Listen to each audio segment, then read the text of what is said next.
So, hello guys! Nandito na naman po kami dahil meron pong isang Comey Ward fan po natin na nag-request po sa amin na sabihin po namin kung ano po ang nangyari sa MMK episode ni Maymay about sa kwento ni Judith.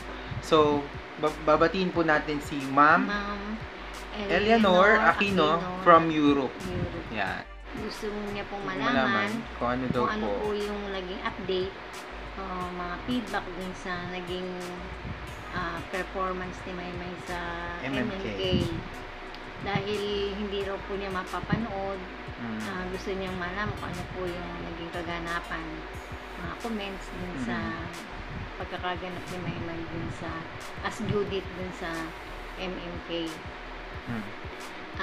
Kung mapapanood niyo po ito, Ma'am Eleanor,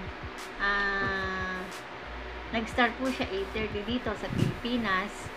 Talaga naman pong inabangan namin ng gusto.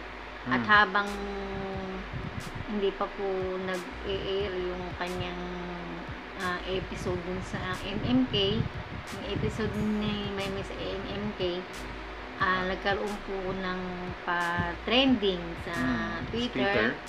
So, nakikibahagi po kami. Which is nag-number 1 po siya. Congrats sa atin. Congrats po sa mga Mayward family, Maymay fandom, na naging successful po yung pagpapatrending, na naging worth it, diba? Na nag-top 1 po ang hashtag natin sa Twitter. At makikita mo po talaga na lahat excited na mapanood yung MMK. Actually, sa commercials pa lang, makikita mo talaga na talagang tinutukan siya ng mga Filipino. Marami rin ata mga casual viewers na nanonood. Oo ano naman. Po? Dahil kasi, actually ako habang yung first part, syempre, halos wala pa siya dun dahil bata pang sinimulan yung kwento mag-commercial na siya. Ako, ginajot down ko talaga yung mga kung ano yung mga brand ng mga commercials. Ganyan. Sa unang part ng nag-commercial is bali 13. Nakasulat siya actually. Lang dito. All in all, naka 4 pacing, no? Apo, naka-4 na or 5. Mas na mga ganun. Mga ganun. Ang sa isang pacing nung commercial is 13, 14, 16, ganun po yung mga padami commercials. Siya ng padami actually. Na ganun siya, hindi po siya bumababa sa 10. Na ang nakakatuwa pa hindi nag-ulit ng commercial. Imagine, binilang po namin at sinulot ko talaga isa-isa yung mga brand ng commercial na mga advertisement ng episode na yon ni Maymay sa MMK na 85 commercials. Imagine po, ibig kong sabihin talagang inabangan po yung MMK ni episode ni Maymay ng kwento ni Judith na hangod dun sa kwento ni Judith. Kaya makikita mo po talaga na ibig sabihin talagang marami rin po ang nag-a-admire talaga kay Maymay. Hindi lang ni Maymay official, hindi lang Mayward, may mga casual viewers din po kami nakita sa Twitter na nag-comment sila na about dun sa ginampanan ni Maymay, na talagang nakita nila na nag-improve ng husto si Maymay as an actress. At even yung ABS-CBN talaga namang napatweet dahil sa episode ni Maymay Entrada. Congrats siya dahil very successful yung naging participation niya talaga dun sa na nakita ng ABS na nag-trending talaga yung episode na nag-number 1 pa siya talaga. Naka 800,000 siya ng tweets. Still sa counting. Ngayon, still counting pa siya. Hindi pa namin alam kung magwa 1 million siya or 1 million. Kasi nga, gusto nga namin po na maipalating sa'yo na ganon. Mm. So, yung pong istorya talaga ni Judith is Talagang inspiring. inspiring. Very inspiring na parang kamukha din ni Maymay na nangarap siya dahil kumbaga nagkakaroon po ng diskriminasyon between dun sa kita na kulot kasi nga po Alam naman natin yun sa na mga yung itsura nila is karamihan sa Filipino mga ang tawag nila sa ano mga yun hindi nila kauri na kita ay is unat. Talagang makikita mo na dun sa pinrotray ni Maymay talagang nabigyan niya talaga ng justice talaga. Kasi ang daming nag-react talaga na ang daming naka-realize na ay, hindi pala dapat natin talaga dinajudge yung mga ita. Actually, ano siya, meron siya talagang lesson na mapupulot tungkol sa pagiging racism ng lipunan. Oo, alam niyo naman po na ang tao hindi naman po lahat pero may mga talagang na mapanghusga sa kapwa, mapangmata lalo na sa physical na kaanyuan. Dun po makikita talaga na nakaka-sad lang na mayroon po talagang mga ganun tao na parang ang tingin po nila sa sarili nila mas angat sila doon sa mga taong alam nila na parang mababa, pero makikita mo po talaga na busilak yung puso nila yung ginagampanan ni Maymay. Parang si Maymay ganun yun. Kasi nga kaya po natin nakuha yung pinaka-lesson kasi nga effective talaga si Maymay. Maganda talaga yung pagkakagawa. Kasi po kaya niya din nagampanan yun. Nakaka-relate din si Maymay dun sa naging yung sitwasyon ni Judith. Yung mahirap na Anita. Oo, talagang nagpursige siya sa pag-aaral. Talagang yung naiyak kami. Yung umiyak siya. Sa ang dami niyang iyak dun sa sa MMK. Talaga naman. Lalo na nung bumabagyo tapos nagliligpit sila ng gamit, nililipat sila sa evacuation center. Talagang makikita mo na umiiyak sila, tumatakbo silang ganyan pagka sila sa may evacuation. Si Maymay talaga, dahil nung lipat sila sa evacuation center, mas inuna pa ng mga ang tawag nila taong unat. Mas inuna pa ng mga relief kaysa sa kanila. Kaya si Maymay, talaga. naiyak talaga siya. Naiyak ako doon, nakakabing. Ay, naiyak ako talaga. Grabe. Grabe. Yung para bang talagang although si Maymay yung gumaganap, pero talagang ang feeling mo talaga para talagang nakita mo talaga siya nakita mo na that time as Judith siya, hindi siya as Maymay dahil nag-transform po talaga talagang nabigyan niya ng justice yung role na binigay sa kanya na nakita mo na may improvement talagang na improve siya ng malaki. Talagang totoo nga yung sinabi ni Direk sweet. Oo, magaling siya. Magaling talaga siya. Makikita mo na talagang dun sa mga scene na ginagawa niya is makikita mo talaga yung ng mukha niya, yung expression ng mukha niya, kung paano siya mag-deliver dun sa mga lines niya, na talagang makikita mo na talagang pinagbutihan niya, talagang na-challenge siya dun sa role na ibinigay sa kanya. Na which is effective dahil ibig sabihin kung na-portray niya na malungkot siya, talagang umiyak siya, talagang dinamdam niya yung pangyayari na maaaring naka-adapt si Maymay, kaya naman tumagos talaga sa puso ng mga viewer yung pong ginampanan niya, kaya talagang naiyak po kami, hindi lang once, twice kami naiyak dun sa mga scene na ginampanan niya na as Judith actually akala ni Judith as Maymay naman may gusto sa kanya yung isang lalaki na unat kung tawagin Kaklase nila, nila. kaklase niya, nabili pa siya ng sandwich, gano'n. Pero actually, baka Maaaring siguro, may mga mabait kasi talagang tao. baka nakwan lang niya na parang may gusto sa kanya. Kaya medyo na-hurt siya nung ito naman may kasama yung mga, yung mga Pero, gano'ng mga scene ba. Kahit naman ordinaryong babae, pag ganun yung pan talagang aasa-taasan yun. Kaya, Talaga. yun po, Talaga. maganda po yung naging feedback sa kanya. Maganda. As in, maganda. Marami mga Proud na kaso. proud. Kasi nakita ko, habang nanonood kami, pagka, 2-3, Babasa, talagang kami ng wow. mga comment, nakaka-proud lang talaga dahil. Even si Sir Josh Eugene, Oo.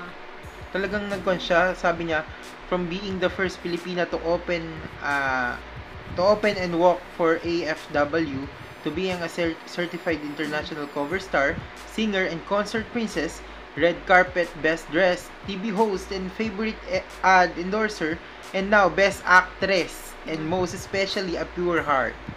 Sabi Galing niya. talaga niya. Nakakatuwa. At nung time na, kasi ang istorya po niya is yung mga magulang niya nga hindi pala marunong bumasa, hindi marunong sumulat. Si Maymay bilang Judith gusto niyang matuto rin yung magulang niyang bumasa at sumulat. Kasi nga yung tingin sa kanila ng tao, lagi silang pucha, maitim, ganun. Kasi nga kulutan ng buhok nila. Kaya ang nangyari yung bang hinanakit talaga nila na nakita mo dun sa ipinoportray ni Maymay na talagang makikita mo na may malaking aral na idinulot yung saka to be honest, magaling si Maymay, magaling pa yung mga ibang cast. Talagang magagaling din sila magagaling din sila. si George, George or si Jai. Hindi ba I don't know, pero hindi po isa lang po yung nandun. Pero I don't know kung si George or si Jai. Jai kasi di ba magkamukha siya masyado. At nung lumampa na siya, ay, galing. Naman, proud na proud. Itiman nga po namin Binidyo. Ang problema sa LG na sa Smart TV. Ang problema, napuno naman. Hindi namin nakuha. Ang galing talaga niya. Kaya upload niyo po sana. Pagka talaga lumampa siya, grabe. Talaga nagka-transform siya ngayon. Grabe no? Actually, pinaitim siya talaga. Pinaitim siya. Pero makita mo talaga ang ganda ko ng mukha. Ano siya eh. Yung charisma talaga niya. Talagang kahit na pinaitiman talaga siya. Maitim niya. Pati yung bibig niya. Akala mo talaga yun sa ita. Gano'n. Sa ita ba ita? Sa ita or mga ninuno natin. Pero makikita mo siya talagang kahit na pinaitim. Still talaga black beauty. Hindi lahat ng babaeng pinaitim ay gumaganda. Merong Sir Owen. Sir Owen. Sir Owen yun, kanyang makeup artist. Sabi nga niya, still kahit na maitim, pero yung beauty talaga. Kaya nga nung nakita namin, tinanong ako, akala ko, grabe. Kahit na maitim siya, makikita mo talaga yung aura niya. Mukha siyang Barbie. Mukhang Barbie. Literal na Barbie. As in. Parang gumagalaw na Barbie ganun. Ganda ng mukha. Doon sa screen. Kaya nakakaingit talaga yung mga nakakita palalo sa kanya sa personal. Lalo na yung gumunan siya. Grabe. Kaya yun po, ganun po yung naging ganap dun sa MMK. Kaya yung mga nagsasabi na pangit si Maymay, magpatingin lang po kayo ng mata nyo. Kailangan nyo po yun.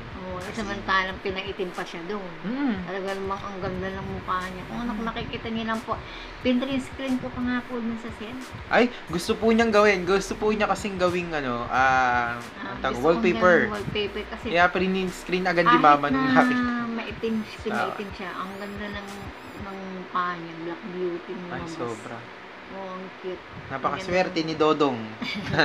Hindi, totoo lang Kaya yun po yung naging makikita mo po talaga na great nag-rate yung Ay, talaga. MMK.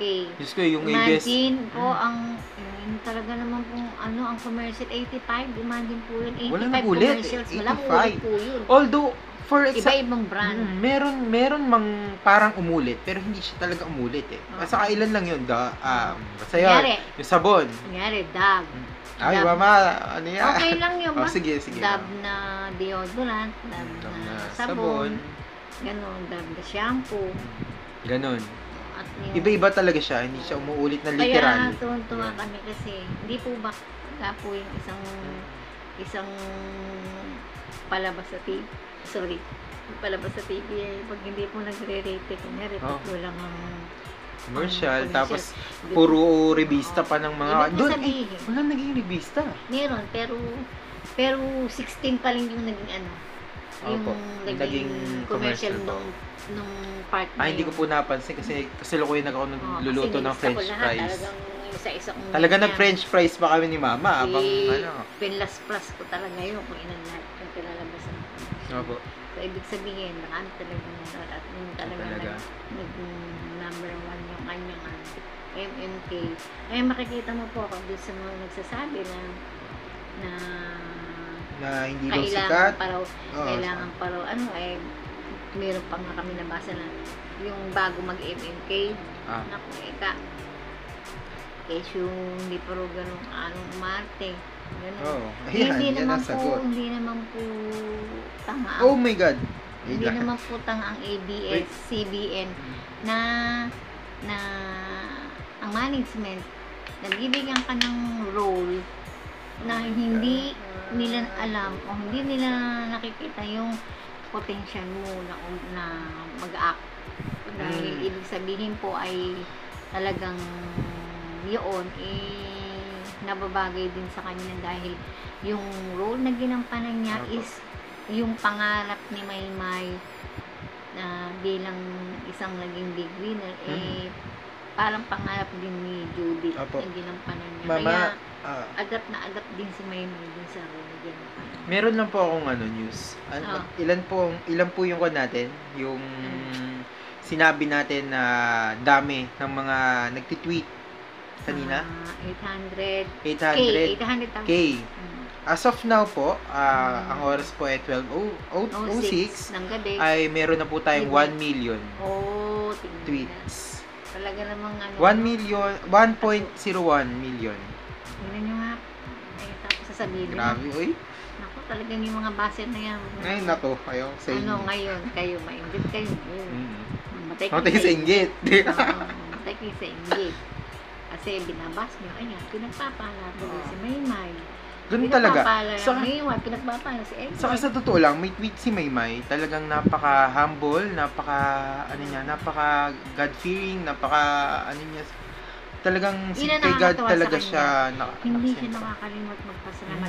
Every time na meron siyang blessing na dumarating, hindi siya nagsasawang magpasalamat sa mga fans. Hindi niya inaangkin yung Sa totoo lang, nag-tweet siya, ang sinabi niya, Glory to God. Yun. Glory to God. Isipin niyo yun. Kaya makikita mo talaga tayo bilang po ma'am na katulad ng mga Leonor. Sa mga ibang mga makapanood dito. Makakapanood dito na talagang hindi tayo nagkamali ng sinuportahan talaga. Hindi tayo nagkamali ng sinuportahan. Dahil siyempre nakikita natin yung iniidolo natin na talagang very down to earth talaga siya. Na talagang magiging proud ka sa kanya as in talaga. Kaya ako nga parang anak ko na rin si Maymay, gano'n. Kaya pag affected siya, affected ako, affected kami. At pag talaga napanood mo siya, pag umiiyak, ay hindi pwede hindi ka iiyak, babagbaga kahit pinoportray lang niya yung karakter ni Judith o kung sino man, basta umiyak na siya, hindi pwede hindi ka magagala. Napakagaling. Ibig sabihin, effective siyang effective siyang actress dahil kung hindi siya effective, hindi ka madadala nung scene na yun, na ikaw pati ikaw totoo yun. maiiyak ka. Kaya Kasi merong mga napakagaling. umiiyak na mga artista, hindi naman sa ano, pero may mga umiiyak talaga ng artista, kahit grabe na iiyak niya, hindi ka Ibig nadadala, sabihin, sinapuso niya talaga yung role na ibinigay sa kanya. nararamdaman. Oo. Kumbaga sa singer, yung message na i-convey niya, na ibigay niya sa mga audience niya. Ganun. Kaya very, very, very, very happy kami. Sobra. Dahil naging successful yung kanyang naging project sa MMK. Sa at least natin, di po ba Apo. na sana maraming projects. Opo. Totoo. Kaya, Marami ayun naman po. po na-align. Talagang Sana grabe. po mapanood niyo to, Ma'am Eleanor. Kahit pa paano, update po kayo. Opo. Kasi actually, kaya po namin uli kami nag-vlog. Isa kayo sa dahilan kaya Apo. kami nag-vlog ng ano ko. Kaya kahit na alas 12 na ng gabi, Opo. Talagang nagpumilit kami na mag-share sa YouTube. and para- masaya po kasi kami para po talaga na Opo, para maiparating namin sa Oo. inyo. Kasi, yun nga po, tinandaan namin yung pangalan nyo dahil sabi na nga po, gusto nyo update. Opo. Kaya, yun po yung mga Opo. And even pala si Lionheart nangyari. TV.net Ah, sa Twitter, even siya talagang tumutok siya sa count ng si, hashtag natin. sino? Lionheart TV. Oo. Grabe, sabi niya, pinagpa niya si Lionheart Maymay. TV. First, at MMK official is close to 900k tweets using the hashtag. Hashtag MMK Busilak na Corona. Grabe, no? Talagang pati si Lionheart talaga na Ang kwan po natin is hashtag hashtag MMK Busilak na Corona. Apo, Yun yun. ang hashtag po natin. Kaya, thank Tamang-tama. God kasi naka 1 million mahigit po tayo ng tweets. Imagine, Bagay ano po na yan? bagay kay Maymay ang ating Ano yun? hashtag. Ano tawag sa ano na yun? Ano po? Doon sa mga tweet na yun, mga Trending? Ano po? Hindi, Tweets? yung pagka yung Basta habang iniisip po ni Mama, pati pala si Dailypedia, nag-congrats kay Maymay for the believable, sabi niya, portrayal of an Aita beauty queen. It was such an inspiring story. Bravo. Sabi niya. Diba? Ang dami. Si Sir Ayan. Flo. Congrats, Flo 1 million. Yeah. ayun po. I'm sure lahat po ng mga nanood very happy. Naman. Masaya na matutulog na Baka nga hindi pa makatulog mag-Twitter party pa. dahil sa totohanan lang po baka mamaya pa kayo matulog niya. Oo, totoo. Siyempre Magbabasa kami ng mga tweets Opo, like ng mga this. tweets. Yeah. Mga tweets na mga bago nakakatuwa lang lang yan. kasi. Ganun. Opo. Opo, kaya yun po, Ma'am Eleanor Aquino. Yeah. Ma'am Eleanor Aquino. Sana po, nagustuhan niyo yung aming pinaabot na Feedback about sa feedback about sa nangyaring Opo. Basta pagganap ni Maymay Opo. doon. Kaya, ingat na lang po kayo lagi, Ma'am. overall, Opo. ang pinaka-kwan po namin, pwede nyo po talaga siyang ipagmalaki. Yung naging episode po ni Maymay talagang. Opo. I hope na soon mapanood niyo din po yun. Opo. Mapanood Kasi yun. talagang Opo. sarap balikan yung talagang episode na. Lalo ni Rampa talagang grabe kaya, yun. Grabe po nung rumampa siya. Talaga namang Close up Parang proud na ay, proud. grabe. Yung yun, talagang Nagpapapalak, Yes, mapalakpak nga po kami dito kanina. Please na please yung tingin niya. Yung pag-ano niya, rampay. Ang galing. Ganda. Nakikita mo yung transformation niya. Talagang iba. So yun po, Ma'am Eleanor, sana po nagustuhan niyo yung aming feedback about sa kuan dahil kami po talagang tuwa po kami sa naging Opo. resulta. Talaga namang worth it yung pinaglaban talaga natin sa mga bashers. Talaga yung Ayun na, Yan Ma'am talaga. Eleanor. Sige po, good night na po. saka sa iba pa pong mga nanonood Opo, nito. sa iba pong nanonood nito. Yan. Nakanya rin po salamat kung pagtutunan niyo po ng pansin ang aming ginawa uli na Vlog. na vlog na to. Hindi kami Hindi. magsasawa from time to time kung meron po kami oras Ah. na makapag-vlog para Opo. ma-up sa mga updates Reaction ni ng Maymay, ano, ni ganun. Edward. Kaya, yun po, maraming po salamat. God bless po sa ating lahat. Opo. And sana po dumating sa time na makita-kita rin po tayo sa events ng Mayward. Opo. Sige po, bye po. Sige po, Ma'am bye po. Eleanor, Ay na, Aquino. sige po. Sige po, bye-bye ma'am. Ay, bye-bye ma'am and bye-bye sa lahat. Bye po sa lahat. Pati sa mga Mayward, siyempre. Opo. Edward fans, Maymay, Edward. Lahat po ng mga nagmaman sa kanila. Mm-mm. Yun po. Magandang gabi po sa inyo lahat. Sila Ate Pat. Yan. Sila ma'am. Maymay. Mga magulang nila. Mga kapatid nila. Sa Mayward family. Lahat po sa atin. Masaya tayo lahat ngayon. Ngayon sa nangyaring very successful na episode ng MMK na si Maymay mismo ang gumanap. Kaya Yun more na lang po. power sa ating lahat. Yun na lang po. Then maraming salamat po. Ikaw na po tumakip ma. Bye-bye. Bye-bye. Dito po.